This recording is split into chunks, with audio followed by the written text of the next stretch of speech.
Production of Broad and High is funded in part by the Greater Columbus Arts Council, supporting arts, advancing culture, and connecting the community to artists, events, and classes at columbusmakesart.com.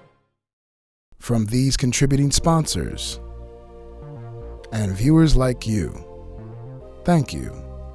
This time on Broad and High, we talk with a local performer who comes back home on the Columbus stop of a national tour of an iconic musical comedy. Go on a guided nature walk with a local artist, which ends in found object art creation. And I slice and dice up a harvest salad in this season's first segment of Kate's Quick Bites. This and more right now on Broad and High.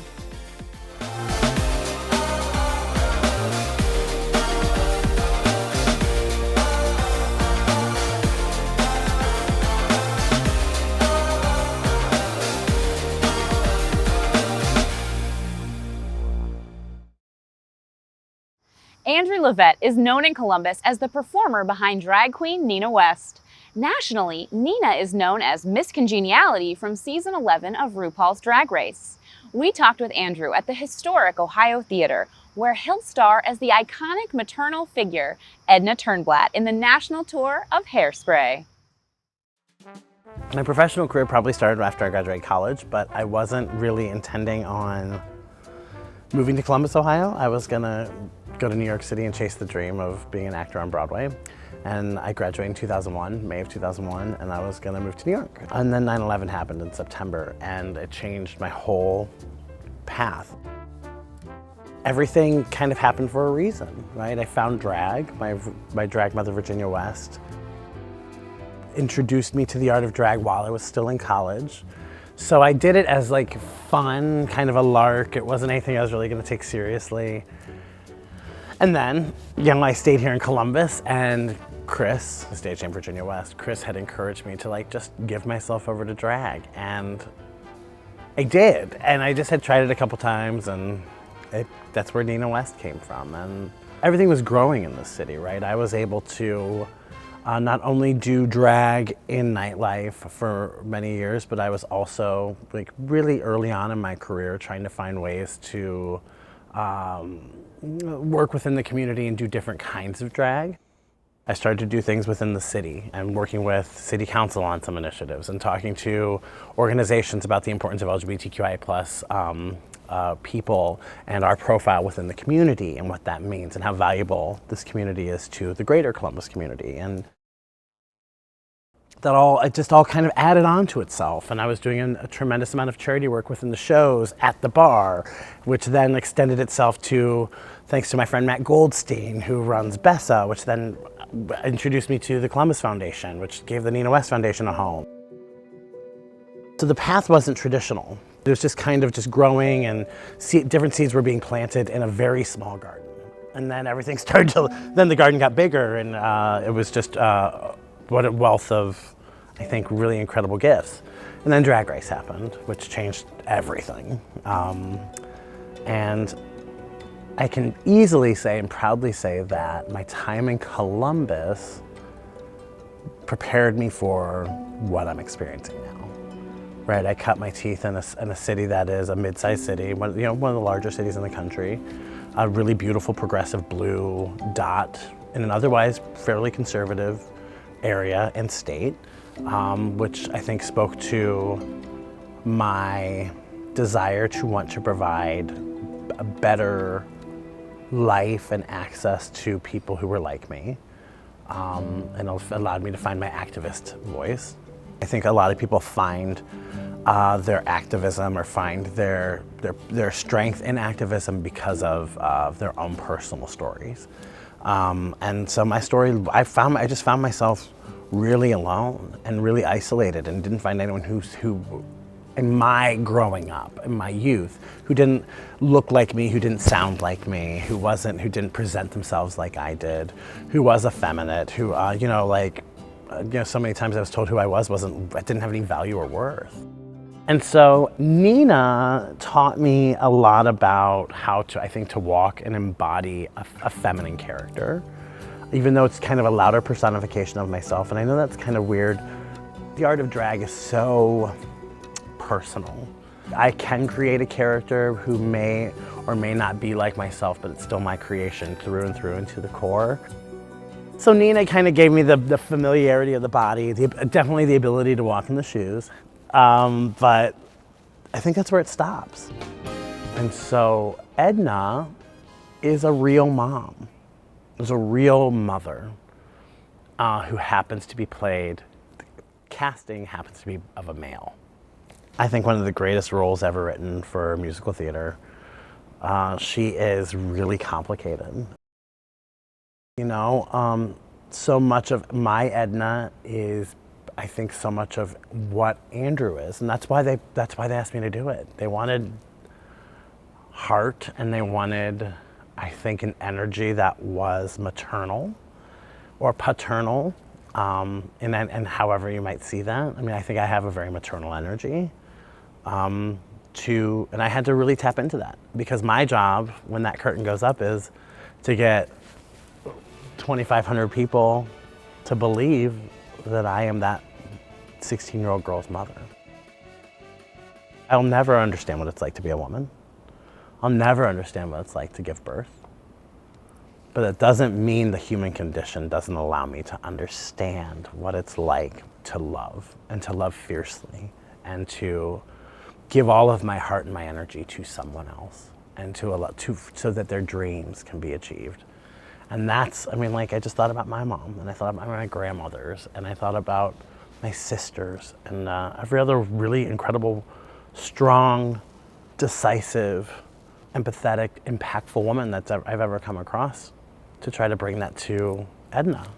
When you come to see Hairspray, you're going to experience so many different things. You're going to see a girl who doesn't fit in because she's fat and big and she can't find her way, but she's also like not aware of that. Like, she's blissfully unaware that, you know, like, maybe I don't fit in, you know, but why can't I? And you're going to meet Seaweed, who is black and who cannot be on a television show except for once a month. We all have our differences, and we all have our stories, and they all circle around one another, and it couldn't be more true of what we're experiencing now.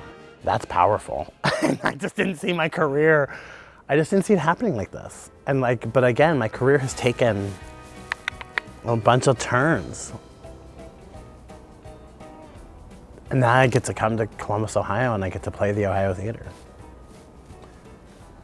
If you would have told me that 5 years ago, I wouldn't have believed it.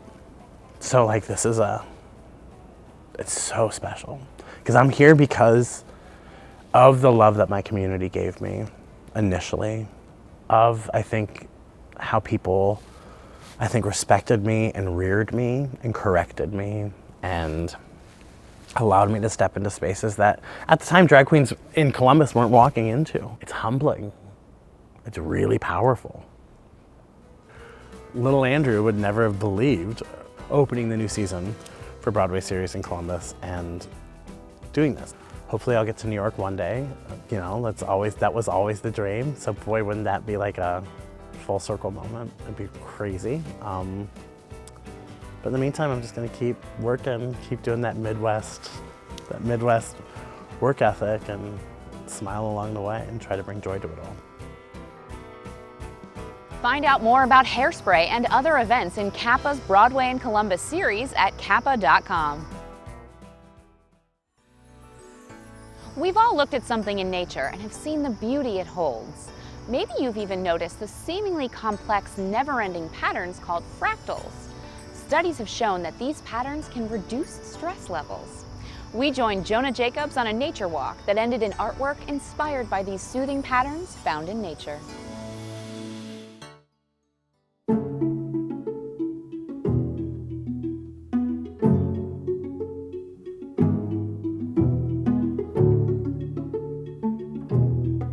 Dublin Arts Council teamed up with a group of local artists to create a new program called Patterns in Nature Initiative. This is a nature discovery series designed at getting people outside, connecting to nature, into their parks, and exploring the natural environment for patterns. Today we'll be guided by our artists who will lead us on a walk where we'll be exploring fractal patterns and fractal geometry. And then later on, as a group, we'll be engaging in an art activity together. I pretty much work mostly in cardboard. It's my upcycle material choice because you can mold it, you can bend it, you can burn it, you can layer it, you can do all kinds of fun things with it. And I just get really excited about teaching people about like how household materials and things you would normally throw out can be turned into these beautiful sculptural pieces. You know, I'm a firm believer in upcycling, and I think it's a wonderful thing when you can take trash and make it into something more beautiful. My main emphasis with nature is just how things are made, the structural aspect of nature, almost like nature's architect.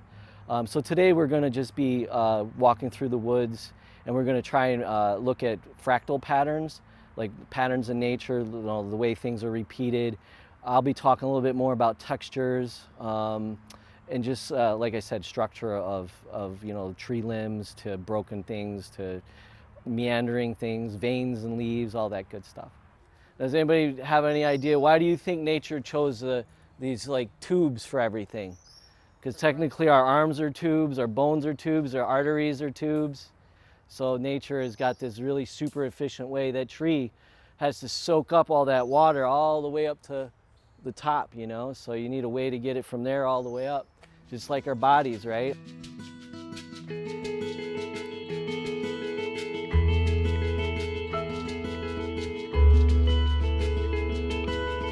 We're actually going to do a land art project where we'll be collecting natural materials and then as a group creating an art piece together collaboratively.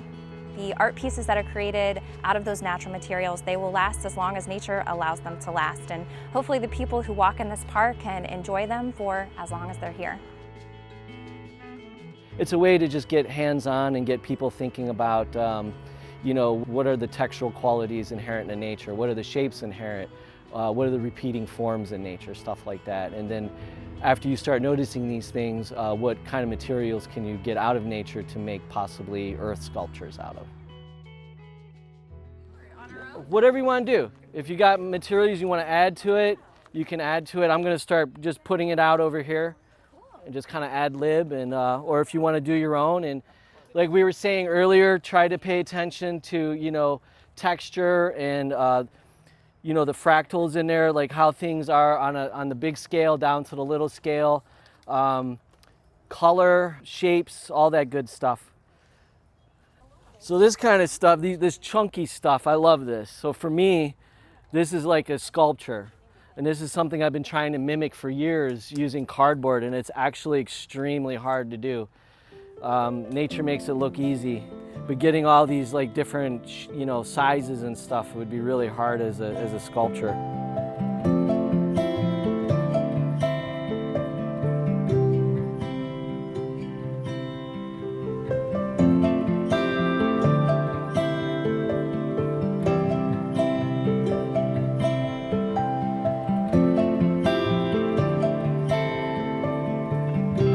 I really like, we got these cool shapes and colors, and then we got some contrasting stuff. That's almost like a little flower. Like you made up your own little flower. That's really cool. Yeah, you did an amazing job. I like the flow too.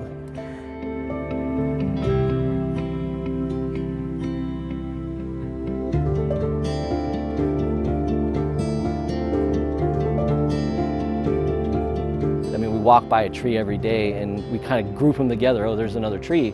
But in reality, all the shapes are different, all the textures are different, you know, and there's so many of these repeating patterns. So it's fun to take a moment, relax, and then just point these things out to people and get people to take a little time to be more aware of their surroundings.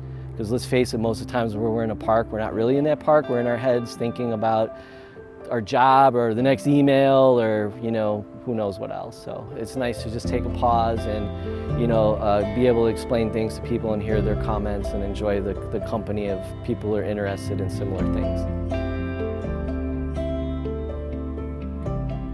To learn more about programs from the Dublin Arts Council, check out dublinarts.org. This season, we're excited to expand Kate's Quick Bites to include recipes with local partners in the arts community. In this episode, I talk with Joshua Wickham from Columbus State Community College, and we whip up a tasty salad.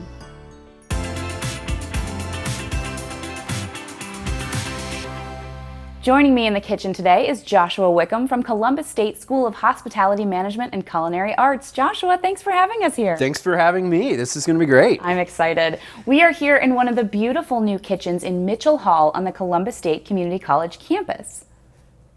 We'll talk more about this space in a bit, but first, Joshua, tell me what makes the programs at Columbus State so special. So we are able to provide our hospitality students with a level of experiential learning that's really unmatched in the region. So we have basically 3 full-blown retail operations within this building, and not to mention we are about 80,000 square feet. We have 10 state-of-the-art kitchens, and one of my favorite facts about this place is that we have almost 1,000 pilot lights in this building. That's a lot of fire. That's a lot of fire.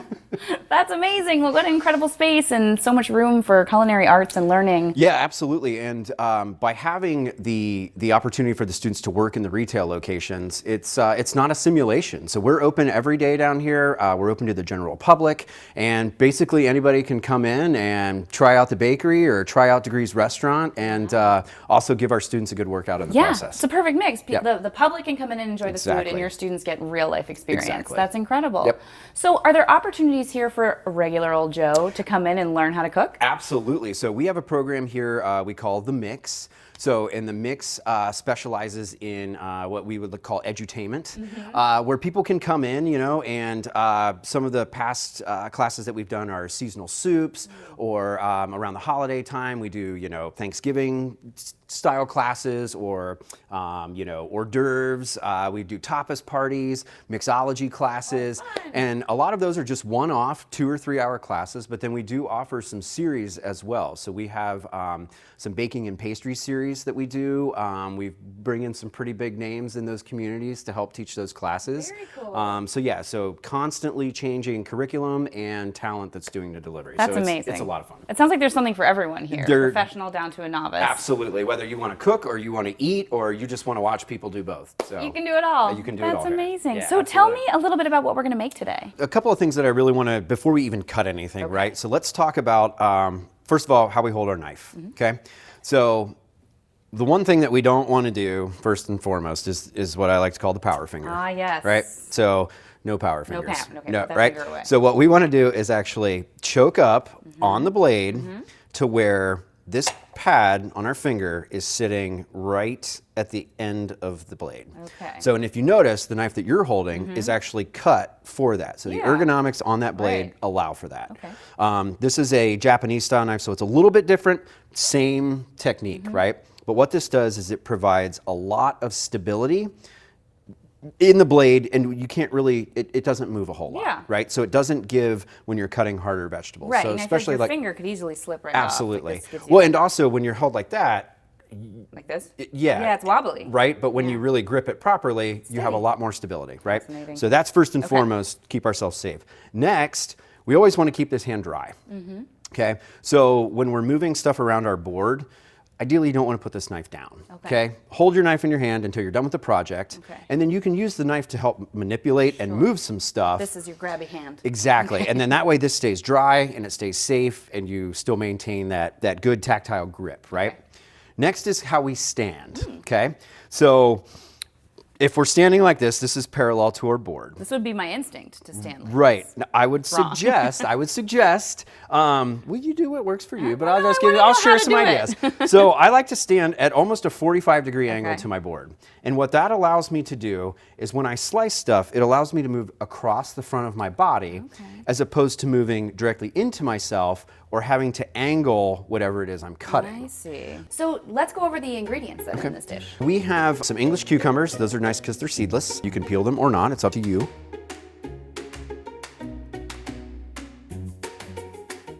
We've got some fresh sweet bell peppers, red and yellow. I'm just slow and steady You're over here. you're slow and safe, Slow and safe, I like and that. that's just fine. You know, I would always encourage people to always go with safety over speed. Yeah. And that then makes sense. You want to be cool, but you gotta you gotta earn that cool. I get it. Yep. you will bleed for that cool. I don't want to bleed for the cool. I want to be safe. You will. And then once our peppers are all cut up, we can go ahead and throw those in our mix too. We've got some red onions.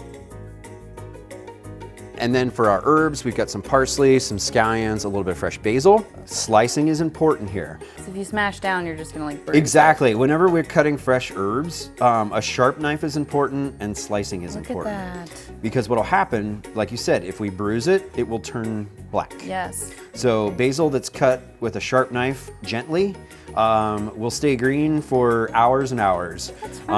If we do it with a dull knife, it will turn black in a matter of minutes.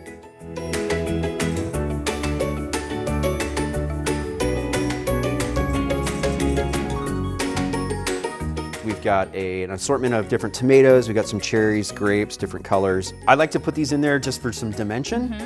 So the big ones I might quarter, right, and throw in there. The smaller ones I might just cut in half. Okay. The long ones we can slice. Ooh. Right. And what that does is it'll just give us some different shapes. It'll give us just some, Yeah, well, texture. Right, exactly. Okay, wait, I didn't see the slicing of this one. So just. You do you. Oh man, I want to do it right. Okay. There's not really a wrong way to do this. I feel like That's the beautiful part of this salad is that you can't do it wrong. I've already learned like key things that Right. I will take with me. So, and then I think our last thing is our scallions. I like to use the whites in this. Yeah. The whites have a ton of flavor. It breaks my heart to see people throw them away all I the love time. the whites, but you do Right. need to cut off the root a little. Yeah, so notice how I stack mine. Oh, yeah. So I'll stagger these guys down a little bit. Okay. So go that? the other way. Oh. Yep. This. No, I'm doing it wrong. Okay, No, you there. did it right. Yeah, you're good. So then this way, Oh, I we can see. start cutting, and we'll go all the way down to the end, and we should just have the little white onion root tips left.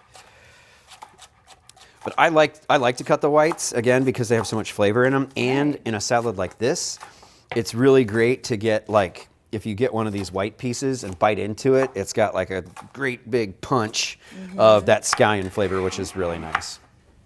Okay. Yep. Got there. Beautiful. And then those will just go right back in. Lovely. This looks so colorful. Doesn't and it? Vibrant. Yeah, and I know like when you first got here, we were talking about the recipe, you're like, this is like a panzanella. It does It like totally that. is. Yeah. So like if you've got some bread laying around, go ahead and dice it up Yeah. and toast it off. Throw it in there. You might need to add a little bit more vinaigrette, but it'll be a really, really great salad. Amazing. Really great. This is incredible. I'm so proud of us for putting this together. that's nice. But I would love for you to tell me a little bit about Mitchell Hall, about this place where we are. Yeah, so Mitchell Hall and our culinary arts program are the benefactors of Columbus State's, to date, largest public-private partnership. Wow. So we have engaged community, we've engaged industry, we have tapped resources of the college in order to make this happen. We have some amazing partners that make this all possible. Cameron Mitchell Restaurants and Cameron himself were huge supporters of this project, getting our retail operations up and running. Wasserstrom helped us with all of our equipment. We're actually in the Wasserstrom Theater right now. Amazing. And then Heidelberg Distributing, we're, again, wonderful partners. Michael's Meats. So it really has been just an amazing way to build relationships with our industry, but also all that ties directly to workforce. So we are able to get ourselves in a position to where we have jobs ready to go for our students when they graduate, and honestly, like while they're in their academic careers. That's here. invaluable. It is, absolutely. It's amazing. So let's Yeah. finish this off. Maybe All we right. can taste it. Yeah, let's do it. So we've got everything in here with the exception of our vinaigrette. Okay. So this is Yeah, tell me just about this. This is a white balsamic vinaigrette. It's just white balsamic vinegar, a little bit of dried mustard, some honey, and a little bit of salt and pepper. And olive oil. Okay. So you could use any type of vinaigrette, Mm-hmm. any type of salad dressing you wanted for this. So I just grabbed what we had in the restaurant Perfect. because it's I mean, delicious. you have all these resources right? around you. So we're just gonna put all this in here. This is about 3/4 of a cup. Okay. And then we're gonna toss all this together. Now, in a perfect world, we would want this to sit for about an hour or two. Sure. In the fridge or? Yeah, in the Okay. refrigerator. And honestly, like it'll probably eat better at room Yeah. temp.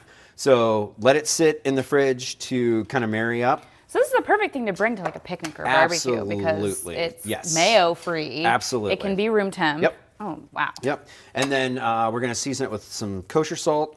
You just eyeballing that? I am. Because you're a chef and you know what you're doing? Yep. Okay. It feels right. And then a little bit of pepper too. Joshua, this looks amazing. I learned so much. Thank you so much for Excellent. having me here. But now we get to eat it, right? All right, yeah, let's taste Give it a taste. So it should be nice and fresh and light, healthy.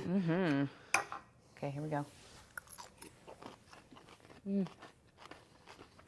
Crunch sound effects. Yes, that'll do it. It's lovely. Fresh, crispy. That vinaigrette is perfect. Excellent. Thank you so much. Thank you.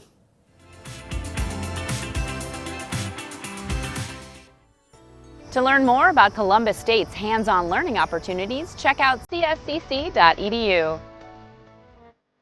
And stay tuned for more from this session of Kate's Quick Bites, where Joshua shared his incredible knowledge of knife skills. Well, that's our show. Remember, you can find all of our stories online at wosu.org, as well as on our YouTube channel. For all of us here at WOSU, I'm Kate Quickle. Thanks for watching.